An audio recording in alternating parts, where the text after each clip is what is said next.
Welcome back to Elite Outdoor Design and part 2 of our deep dive into modern rustic Mediterranean gardens.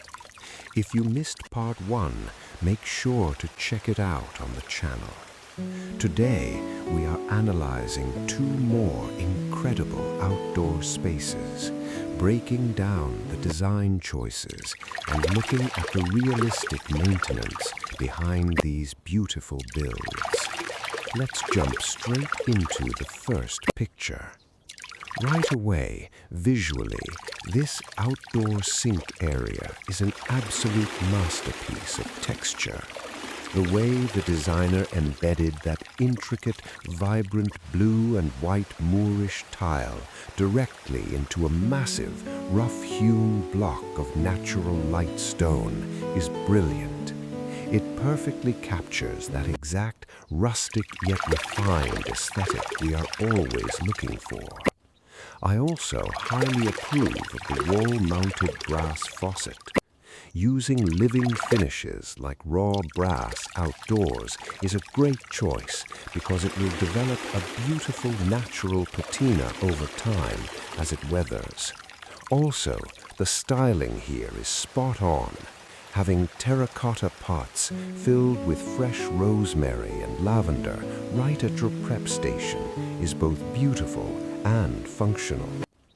But putting my professional landscaper hat on, there is a major practical issue here that you must consider before building this. Look directly above the sink. That is a mature, beautiful olive tree, heavily loaded with fruit. Having a fruiting olive tree directly over a light-colored, porous stone countertop is going to be a maintenance nightmare.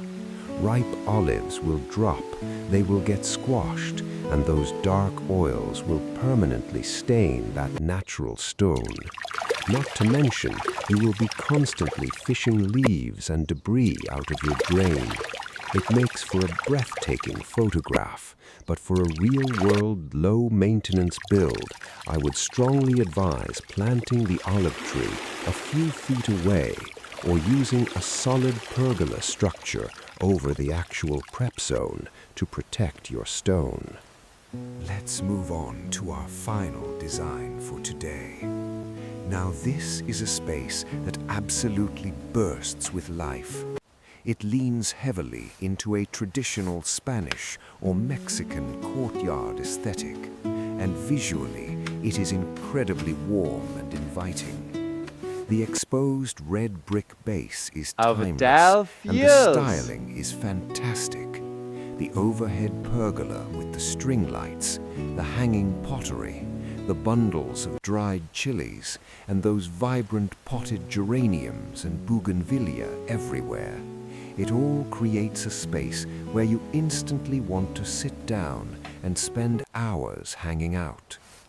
But as a builder, when I look closely at the mechanics of this outdoor kitchen, I see a few massive red flags.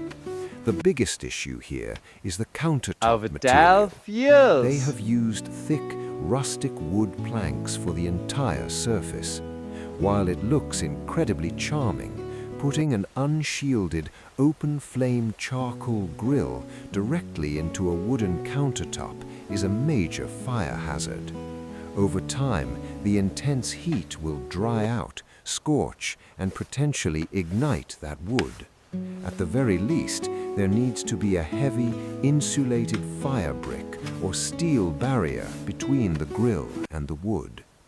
Secondly, using a wood countertop around an outdoor sink is asking for rot and warping unless you are meticulously oiling and sealing it multiple times a year.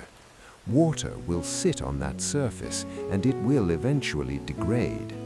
Also, from a pure design perspective, dropping a modern, shiny stainless steel sink into this heavy, rustic wood and brick setup feels a little out of place.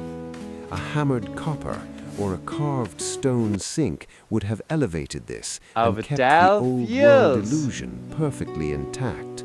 It's a gorgeous, lively space, but one that requires a lot of careful maintenance to keep safe and functional. And that wraps up part 2 of our deep dive into these beautiful rustic modern builds. It just goes to show that while aesthetics are important, choosing the right materials for the elements and for safety is what makes a landscape truly successful. If you are planning your own backyard transformation, let me know down in the comments. Would you ever risk an outdoor wooden countertop? Or are you sticking to stone and concrete? I want to hear your thoughts. If you enjoyed this breakdown and want to see more professional landscaping tips, make sure to hit that like button and subscribe to Elite Outdoor Design. We have plenty more satisfying builds and design tips coming your way. See you in the next one.